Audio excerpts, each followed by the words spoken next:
Welcome back to my YouTube channel world literature. आज जो writer हम लोग डिस्कस करने वाले हैं वो है थॉमस स्प्रिंगल। इनकी पोएम डिस्कस करेंगे, द स्लेव डीलर। इसकी एक्सप्लेनेशन देखेंगे, थॉमस स्प्रिंगल की बायोग्राफी को डिस्कस करेंगे तो और उसकी समरी को डिटेल से डिस्कस करेंगे। तो अपना लेक्चर जो है वो हम लोग स्टार्ट करते हैं। फर्स्ट ऑफ ऑल अगर हम लोग बात करें इनकी बायोग्राफी की तो थॉमस स्प्रिंगल जो थे वो 1789 में पैदा हुए थे। 1834 में इनकी डेथ हुई थी। स्कॉटिश राइटर थे, पोइट थे और अबोलिशनिस्ट थे। और इनको जो है वो साउथ अफ्रीकन पोइट्री के जो है वो फादर माना जाता है, father of south African poetry.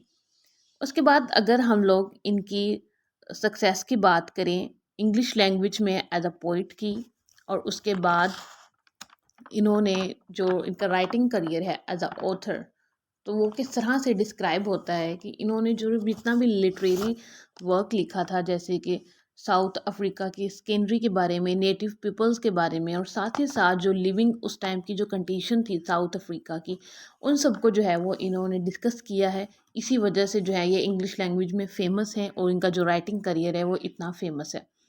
उसके बाद ये एंटी स्लेवरी राइटर थे, इन्होंने एंटी स्लेवरी आर्टिकल्स लिखे थे। उसके बाद सेक्रेटरी जो है, एज अ सेक्रेटरी जो है वो अपॉइंटेड हुए थे एंटी स्लेवरी सोसाइटी में, और वहाँ पे इन्होंने काम करना शुरू किया। और साथ ही साथ एंटी स्लेवरी सोसाइटी की इन्होंने कमेटी बनाई 1827 में, जहाँ पे इन्होंने 7 साल जो है वो काम किया। तो ये था इनका लाइफ का बैकग्राउंड, इनकी लाइफ, और साथ ही साथ इनकी जो बैकग्राउंड था इनका राइटिंग का। अब बात करते हैं जो आज की पोएम है उसको। आज जो पोएम हम लोग डिस्कस करने वाले हैं वो है द स्लेव डीलर। अब जो इसका टाइटल है वही हमें इसका मीनिंग बता रहा है कि ये क्या चीज़ हाईलाइट कर रहा है। इसका टाइटल स्लेवरी को हाईलाइट कर रहा है, और साथ ही साथ जो स्लेव होल्डर्स होते हैं उनको पॉइंट आउट किया गया है इस पोएम में, जो कि एज अ स्लेव डीलर काम करते हैं। अब स्लेव डीलर वो होता है कि जो खुद से जो उससे नीचे जो लोग होते हैं, यानी कि उसका स्टेटस उनसे हाई हो, और जिनका थोड़ा सा लो स्टेटस होता है, या फिर जो कोई पॉवर्टी स्टिकन जिनका बैकग्राउंड होता है, ऐसे लोगों को जो सेल करे या उनको डील करे उसको द स्लेव डीलर कहते हैं। सो ये जो पोइम है ये एक स्लेव डीलर के बारे में है, जिसने जो है वो क्राइम कमिट किया है। किस चीज़ का, कि उसने बहुत सारे मर्डर्स किए हैं, कि बहुत सारी जो स्लेव्स हैं उनके मर्डर्स किए हैं, उनको सेल किया है, और बहुत सी जो लाइफ्स हैं वो इसने उनको जो है वो नुकसान पहुंचाया है। और ये उसकी रिपेंटेंस है इस पोइम के अंदर शो करवाई गई, कि उसने जो सिन किया है उसको रियलाइज़ हो गया है कि उससे जो सिन हुआ है अब वो जो है वो उसको माफ़ नहीं किया जा सकता। ना ही तो उसे गॉड माफ़ करेंगे, ना ही जिनको उसने मारा है वो लोग उसे माफ़ करेंगे। तो वो अपनी मदर के साथ जो है वो एक डिस्कशन कर रहा है इस पोइम में। तो अपनी पोइम जो है वो स्टार्ट करते हैं और इसके स्टैंजास को देखते हैं, और उनको जो है वो एनालिसिस उनका करते हैं। फर्स्ट ऑफ ऑल अगर जो पहला स्टैंजा है उसको हम लोग देखें तो लाइंस क्या है, फ्रॉम ओशंस वेव और वॉन्डर केम, के दूर समंदर से एक वॉन्डर आ रहा है। वॉन्डर एक ट्रैवलर। अब वो ट्रैवलर कौन है? वो जो स्लेव डीलर है वो है। विद विजेज टैंड एंड डन, कि अब जो अपेयरेंस है उसकी वो टैंड है, मीन्स कि उसकी जो अपेयरेंस पहले जैसी थी अब वो वैसी नहीं रही। उसकी अपेयरेंस जो है वो ख़राब हो चुकी है धूप से इतना ट्रैवल करके। उसकी जो कंडीशन है वो अब वो अच्छी नहीं है, जो स्लेव डीलर है। उसके बाद क्या है लाइंस में, his mother when he told his name scarce knew her long lost son. अब क्या है कि जब वो अपनी मदर को नाम बताता है ना अपना, तब पता चलता है उसकी मदर को कि ये मेरा ही बेटा है। क्योंकि ये छोटी ही सी उम्र में जो है वो घर छोड़कर यहाँ से चला गया था, और एक लंबे अरसे के बाद यहाँ पे आया है। मीन्स कि यहाँ से शो हो रहा है कि इसने कभी अपनी मदर को विजिट ही नहीं किया था। और अब इसकी मदर को इसकी अपीयरेंस से देख के पता ही नहीं चला कि ये मेरा बेटा वही स्लेव डीलर आया है। अब जब ये इतने सालों बाद आया है तो इसने अपना नाम आकर सबसे पहले जब बताया, तो फिर जो है उसकी मदर को पता चलता है कि ये मेरा ही बेटा था। उसके बाद क्या कहते हैं लाइंस में, so altered was his face and frame by the ill course he had run. अब के जो उसने गलत रास्ता इख्तियार किया, जो उसने गलत रास्ता चूज़ किया, उसकी वजह से उसकी जो फेस है, उसका जो अपीयरेंस है वो सब कुछ चेंज हो चुका है। इल कोर्स कौन सा था? कि वो ये जो स्लेव्स को बेचता था, उनको सेल करता था, या फिर जो पुअर लोग थे उनको ये एक्सप्लॉइट करता था। तो ये क्या है, या फिर इसकी जो जर्नी है, एक बैड जर्नी है इसकी लाइफ की, वो इल कोर्स जो है वो सब कुछ इसकी वजह से उसका जो फेस है वो टोटली जो है वो चेंज हो चुका है। There was hot fever in his blood and dark thoughts in his brain. के हॉट फीवर के एंग्री, के उसके अंदर एक एंगर था, कि जो स्लेव डीलर है उसके अंदर एंगर था, साथ ही साथ डार्क थॉट्स, उसके माइंड में अच्छी थॉट्स नहीं थी, उसकी अच्छी वाइब्स नहीं थी, वो अच्छा सोचता नहीं था किसी के लिए, और ना ही वो अच्छा करता था, इसलिए तो वो एक स्लेव डीलर था। तो उसके दिमाग में क्या था, हॉट फीवर था, और साथ ही साथ हॉट फीवर मीन्स के एंगर, उसमें गुस्सा था, और डार्क थॉट्स थी, कि उसके जो थॉट्स हैं वो बैड थी, वो इवल सोचता था। उसके बाद स्लेव डीलर के बारे में क्या बताया गया लाइंस में, and O to turn his heart to good that mother strove in vain. कि उसकी मदर ने उसकी जब अपब्रिंगिंग की, उसके हार्ट को उसने गुड की तरफ या फिर अच्छाई की तरफ लेके आना चाहा, मगर वो उसके सारी जो कोशिशें हैं वो वेस्ट हो गई, बिकॉज उसका जो सन है वो एक इवल पाथ ऑलरेडी जो है वो चूज़ कर चुका था। उसके बाद लाइंस में थॉमस कहते हैं, for fierce and fearful was his mood, कि उसका जो माइंड है, उसका हार्ट है, उस सब में जो है वो शदीद गुस्सा भरा हुआ था, racked by remorse and pain, जो कि रिमोर्स और पेन की वजह से था। And if at times a gleam more mild would over his features stray. अब यहाँ पे जो ओवर यूज़ हुआ है ये कोलेक्टिव लैंग्वेज को शो कर रहा है, तो ये शॉर्ट फॉर्म इसकी OER यहाँ पे लिखी गई है, बट इसको ओवर पढ़ेंगे हम लोग। And if at times a gleam more mild would over his features stray, कि इसकी जो सोल है उसको टॉर्चर किया गया था, अगर उसको अब जो है, लेकिन अब वो अपने घर आ चुका है, और वो बहुत ज़्यादा हैप्पी और पीसफुल जो है वो फील कर रहा है, क्योंकि वो अपने घर पे है, और वो अब किसी को खुद भी टॉर्चर नहीं कर सकता, और ना ही उसको कोई टॉर्चर कर सकता है। अब वो किस चीज़ से टॉर्चर हो रहा है वो हम आगे फर्दर पोएम में डिस्कस करेंगे। उसके बाद वो पोएम में क्या कहते हैं, when knelt the widow near her child, के विडो उसकी मदर, कि इसकी मदर जो है उसके हस्बैंड की डेथ हो चुकी है, और वो अपने अब जो स्लेव डीलर है उसको यहाँ पे बहुत ही सिंपथेटिक वे में चाइल्ड कहा है राइटर ने। फर्दर कहता है, and he tried with her to pray, कि वो अपनी मदर के साथ जो है वो प्रे करने की यहाँ पे कोशिश कर रहा है।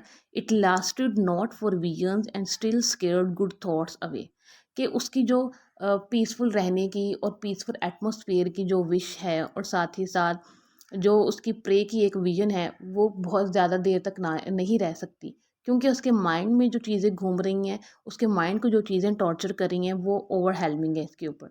और वो जो पीसफुल रहने की गुड थॉट्स हैं वो उसके दिमाग में, उसके दिल में ज़्यादा देर तक नहीं ठहर सकती स्लेव डीलर के। उसके बाद कहते हैं, there is blood upon my hand he said which water can not wash, कि कहते हैं कि ये एक ईडियम यहाँ पे यूज़ हुआ है, there is a blood upon my hands, कि मेरे हाथों पे किसी का खून है, कि मैंने किसी का मर्डर किया है। स्लेव डीलर देन बताता है कि मैंने जो है वो किसी का मर्डर किया है, जो कि किसी भी पानी से धुल नहीं सकता, कि मैं अपने हाथों को अगर धोऊँ, अपने हैंड्स को वॉश करूँ, तब भी जो है वो ये जो मेरे हाथों में ब्लड है, मैं इसको वॉश नहीं कर सकता हूँ। उसके बाद कहते हैं, it was not shed where warriors blood, it dropped from the glory lash, कि ये जो ब्लड है ये वो ब्लड नहीं है जो कि उसने कंट्री के लिए सेक्रीफाइस किया है, या फिर अपने वो कंट्री के लिए जो है वो वॉर्स में गया है, वहाँ पे जाके उसने जंग की है, बट ये इनोसेंट पीपल का ब्लड है, जो इसने बिला वजह, विदाउट एनी सिन जो है, उनका कोई कसूर भी नहीं था, उनकी कोई गलती भी नहीं थी, लेकिन इसने जो है वो उनका मर्डर किया है। उसके बाद कहते हैं, as I whirled it over and over my head and with each stroke left a gash, कि ओवर एंड ओवर जितना भी मैं कोशिश करता हूँ ये चीज़ें मेरे दिमाग में उतना ज़्यादा घूमना शुरू कर देती हैं। With every stroke I left a gas while Negro blood sprang high, कि जो उसने निग्रो जो है ये एक वर्स्ट फॉर्म है जो ब्लैक पीपल्स के लिए यूज़ की जाती है, ये नॉर्मल सर्कमस्टांसिस में जो ये टर्म है यूज़ नहीं की जाती, बहुत ही वर्स्ट कंडीशन में, बहुत ही क्रिटिसाइजिंग कंडीशन सिचुएशन में जो है वो इस वर्ड को जो है वो ब्लैक पीपल के लिए उस टाइम पे यूज़ किया जाता था, उनको नीग्रो कहा जाता था। तो इसने उनका जो है वो उनका मर्डर किया, उनका खून बहाया।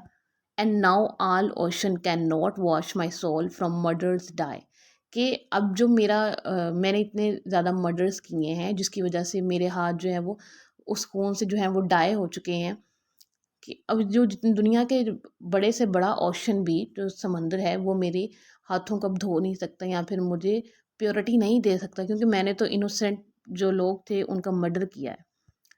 Nor even the prayer, dear mother, quash that woman's wild death cry।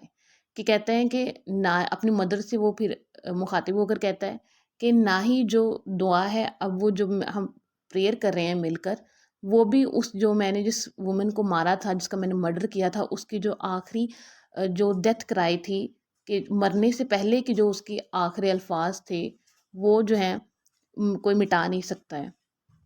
He her cry is ever in my ear, कि उसकी जो आवाज़ है वो हर टाइम मेरे कानों में गूंजती है।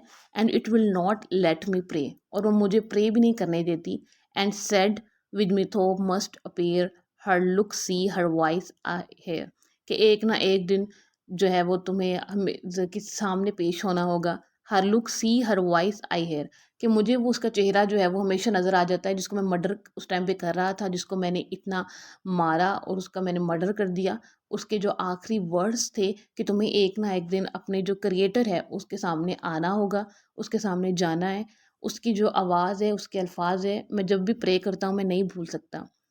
As when in death she lay, और जब वो डेथ अपनी आखिरी टाइम पे थी, on God's great judgment day, कि जिस दिन जजमेंट डे होगा, कि एक दिन सबको इस दुनिया से चले जाना है, और जिस दिन इस दुनिया से चले जाओगे उस दिन जब जजमेंट डे होगा कि कौन सही था कौन गलत था, जिस दिन सज़ा और जिस दिन जो जिसको ब्लेसिंग्स मिलेंगी और जिनको सज़ा दी पनिशमेंट दी जाएगी, उस दिन जो है देखेंगे कि तुम्हारा क्या होगा। उस स्लेव डीलर को ये अल्फाज भूलते नहीं हैं। उस वुमन ने अपने आखिरी डेथ के जो उसका आखिरी टाइम था इनकी डेथ से पहले, उस टाइम ये अल्फाज कहे थे स्लेव डीलर को। तो ये स्लेव डीलर उन वर्ड्स की बात कर रहा है कि वो अब ये भूल ही नहीं सकता।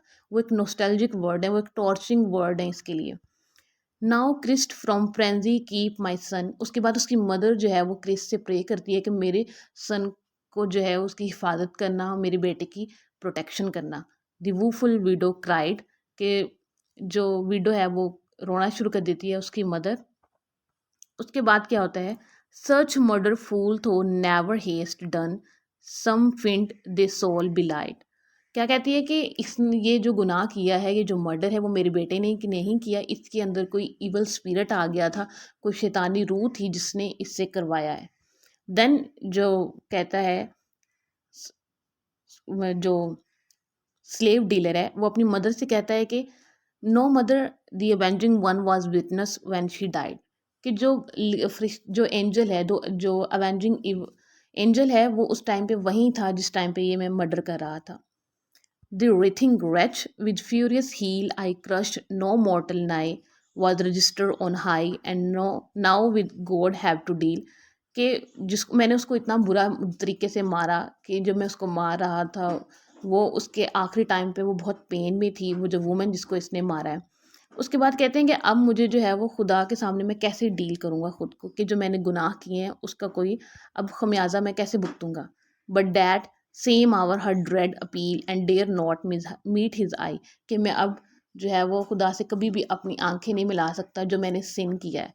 तो इसमें हमें रिपेंटेंस का थीम मिलता है, सिन का थीम मिलता है, और साथ ही साथ जो इसमें है वो हमें डेथ का थीम मिलता है, और जो स्लेवरी उस टाइम पे हो रही थी उसका थीम भी जो है वो हमें इसमें मिलता है। सो आई होप कि आपको इस वीडियो की अच्छे से समझ आ गई होगी। वीडियो को लाइक और शेयर और चैनल को सब्सक्राइब कर दीजिएगा। Thanks for